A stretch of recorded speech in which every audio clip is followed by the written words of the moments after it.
Hi, everybody. Welcome to our show. This is English Digest. I'm Tom. Wow, we hope you're doing great today. It's day 2 of our literature unit. Yep. We're focusing on the novel, The Handmaid's Tale, subtitle, A Tale of Repression. Whenever you see a title that it looks like it's in 2 parts and it has a colon in the middle, that just means the words that follow that colon are a subtitle. So the title of the book is The Handmaid's Tale, and that subtitle kind of tells you a little bit more about it. It's a tale of repression. So I had the name for my thesis for my master's degree, the Tiananmen Revolution or whatever, subtitle. How China controls the population through the media. That was my subtitle. Anyway, we're going to be talking not so much about the author's life, Margaret Atwood, but today, in our second day, we're going to talk more about, some of the books she's written, yes, and also kind of how it's been hard to categorize what type of literature this is. Some people say it's a futuristic tale. Some people say it's science fiction. Ms. Atwood disagrees with that categorization. So we're going to talk a little bit more about where this book falls if you're talking about genre, literature and genre. Exactly. So without further ado, we're going to jump right into it. So let's read the entire contents of today's lesson, and then we'll come back to talk about it for you.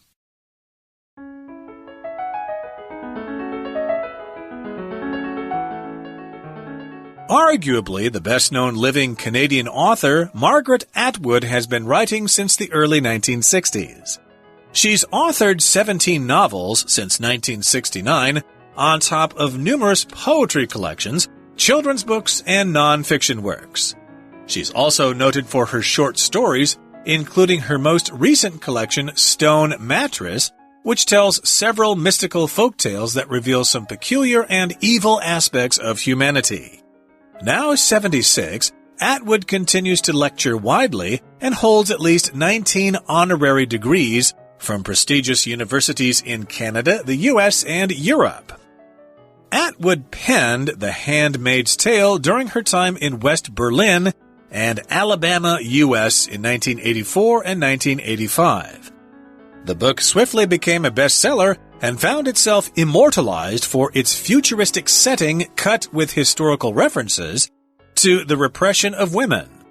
Many critics have classified the novel as science fiction.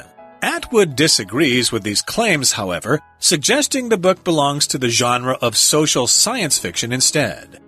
Less concerned with the technology and space themes representative of science fiction, social science fiction deals with the speculative nature of human society. Atwood commented on her writing process for The Handmaid's Tale in a piece in The Guardian in 2012. I made a rule for myself. I would not include anything that human beings had not already done in some other place or time, or for which the technology did not already exist. I did not want to be accused of dark, twisted inventions or of misrepresenting the human potential for deplorable behavior. This, in effect, leads the reader to question the validity of the novel's futuristic setting. The mere fact that the atrocities committed in The Handmaid's Tale are not only within our reach, but have already taken place, leaves the reader with a grim sense of what if.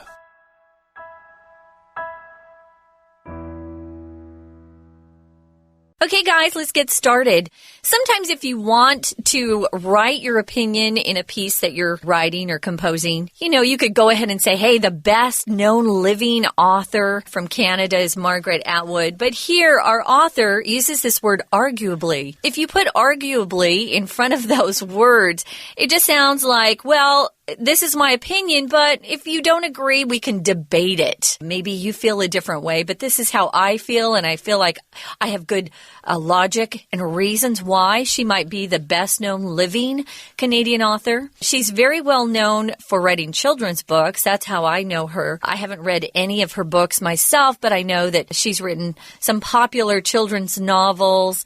Here we're going to be talking, of course, about an adult novel. She has been writing since the early 1960s. 1960s, which leads you to believe she's not young.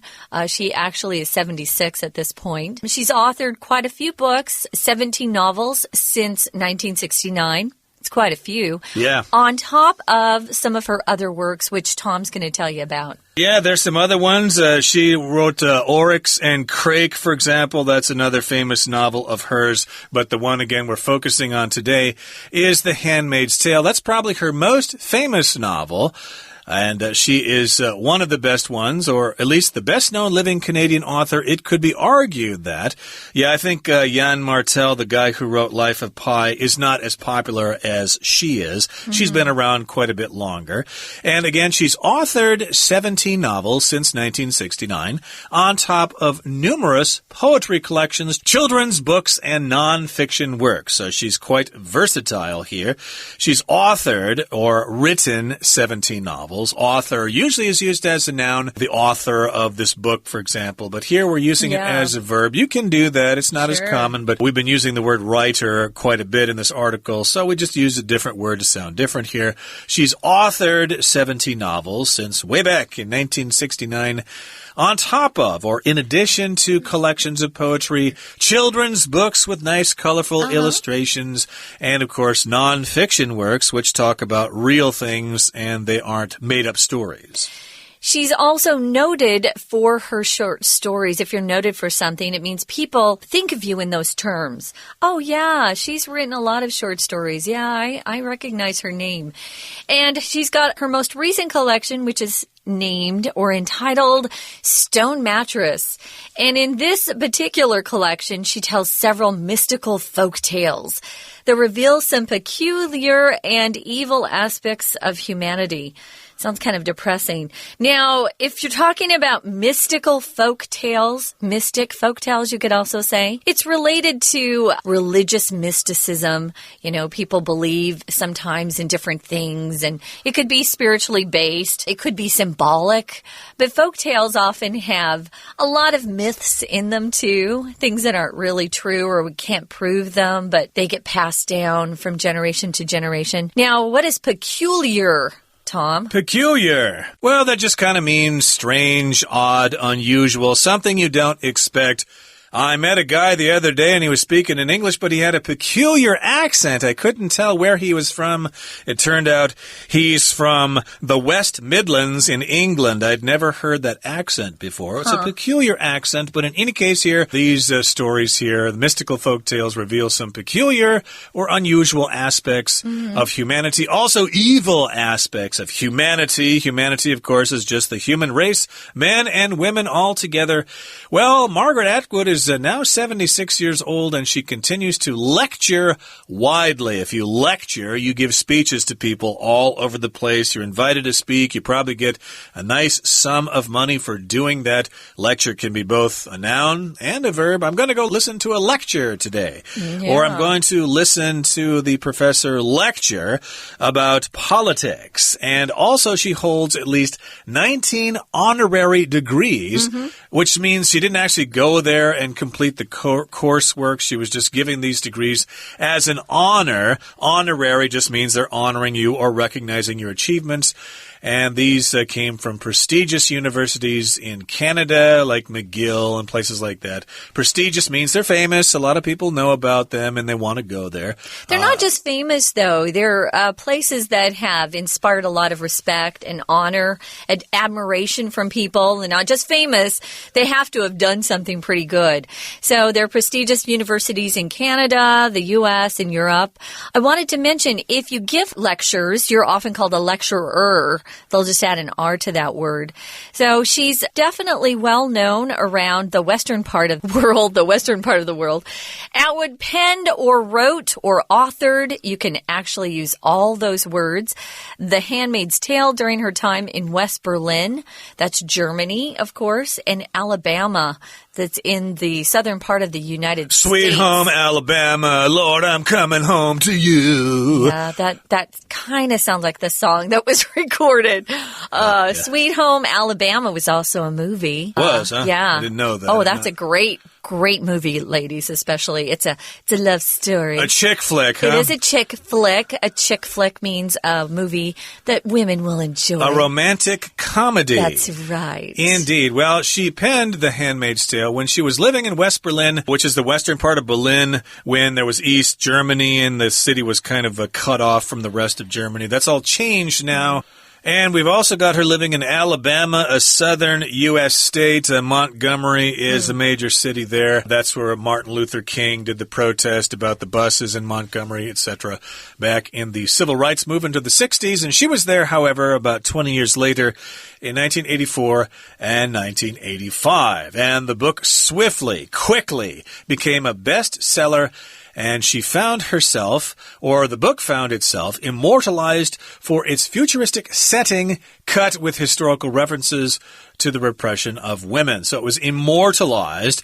That's a verb that just means something is going to become immortal. It will live on forever and ever. Futuristic, of course, means it's based in the future, and futuristic is just the adjective form of future.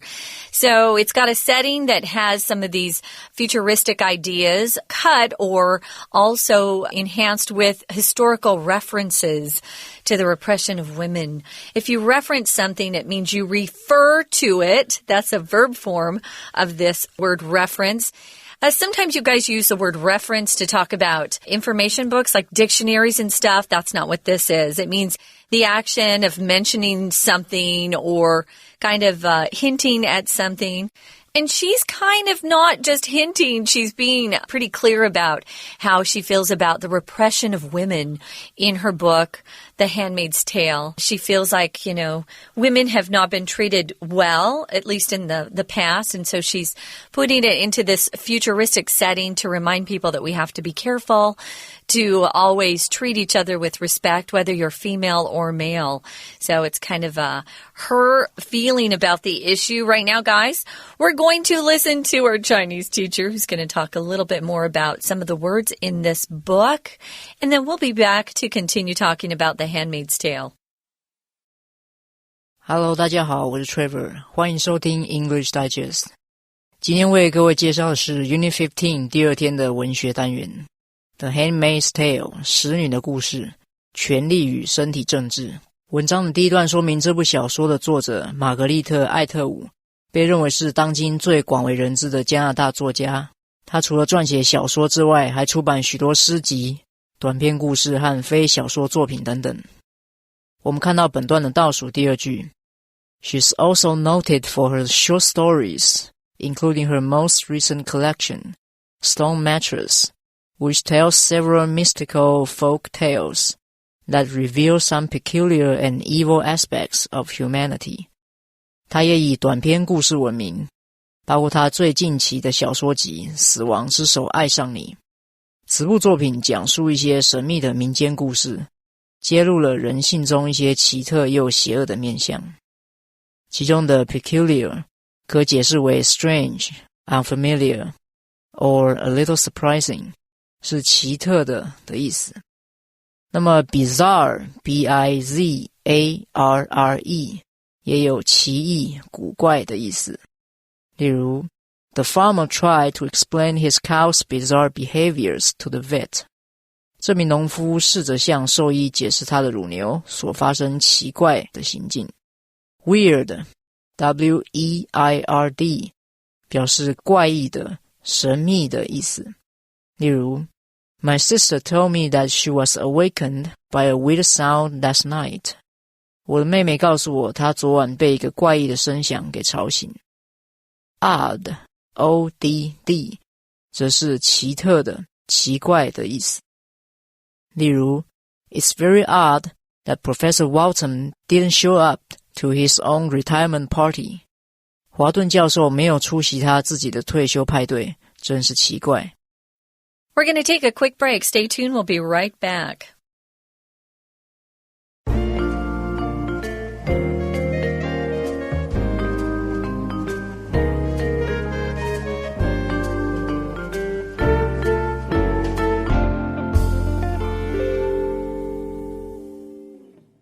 Let's continue with our lesson, and we're talking about The Handmaid's Tale. Again, it's kind of a futuristic novel about Gilead, a country that takes over the U.S. government, and it's religious in nature, and it oppresses women.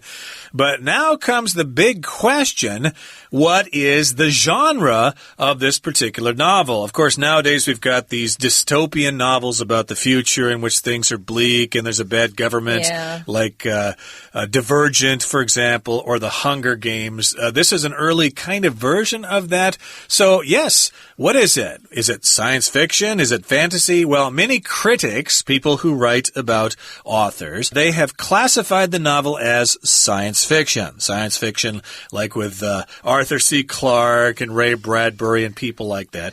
To classify just means to put it into a category. Yeah, to say what type it is, what kind it is, what classification it falls into or it belongs to. Those are ways you can talk about that. We often talk about kinds or types of literature as genre. It's a weird word because it's a French pronunciation, but it's G-E-N-R-E, genre, which is odd. Don't ever say genre or genre. No, don't do that. You'll sound silly. Genre. I've heard some Americans sound silly. Even Americans mispronounce words all the time, quite frequently. Sometimes on purpose, too, just to be funny. Yeah, that's true. Well, she suggests the book belongs to the genre of social science fiction instead. So she kind of takes science fiction and she adds that adjective social onto it to talking about how society or humanity interacts in the future, because science fiction, of course, refers to the future. I would never classify her books as being science fiction. I thought that was interesting. Social science fiction, maybe. She's coming up with a new category there, though. Oftentimes when we talk about the future, we're talking about space travel and technology, so that's what science fiction is. But she's talking about the future, but not really concerned about aliens and spaceships and stuff like that. Well, I always thought that science fiction was talking about future technology, too. Mostly, you know? yeah. Mostly? Science fiction does seem to deal with that mostly. And her book has nothing to do with future technology. Right. So, yeah, she's not really stressing the technology so much and traveling in space and stuff. She's just talking about society and governments and people and oppression and gender studies and stuff like that. So, again, it says here, less concerned with the technology and space themes representative of science fiction, social science fiction deals with the speculative nature of human society. So this sentence is basically telling us that science fiction, typical, normal science fiction, deals with those themes of technology and space, which are representative of science fiction. Representative just means they represent this group. It's typical of, it's common of this particular genre. When you think of science fiction, you think of space travel and technology and ray guns and aliens and transportation and stuff like that. And in this case, though, we've got social science fiction, and that deals with human society and the speculative nature of human society. Speculative has to do with the verb to speculate, which means to kind of guess what's happening in the future. Real estate speculation, for example, if you speculate in real estate, you're trying to determine what properties are going to be valuable in the future and which are not. That's right. So Atwood commented on her writing process for The Handmaid's Tale in a piece, which just means an article, right? Because that's just being used as a measure word. As an article in The Guardian in 2012. The Guardian is a newspaper that's published in England, I should say, Great Britain. If you comment on something, you express your opinion, or maybe you have a reaction to something.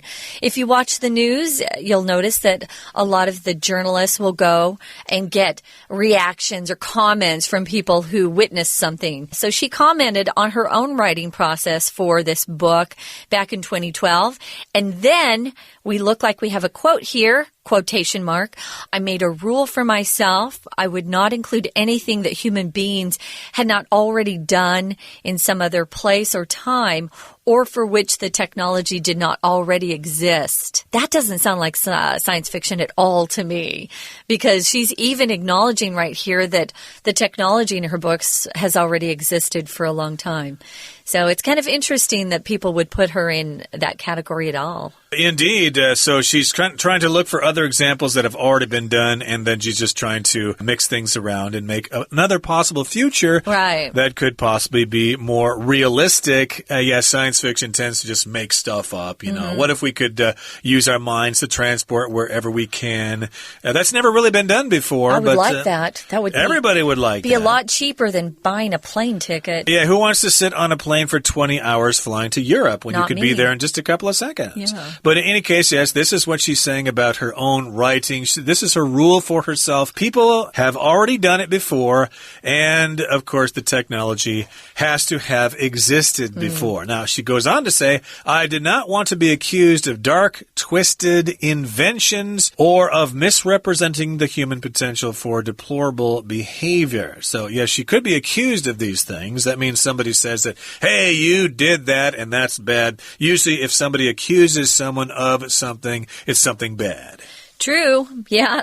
And you can be accused of something and still be innocent. It hasn't been proven that you're guilty of it. If it's dark and twisted, it's kind of depressing and a little bit scary. Dark.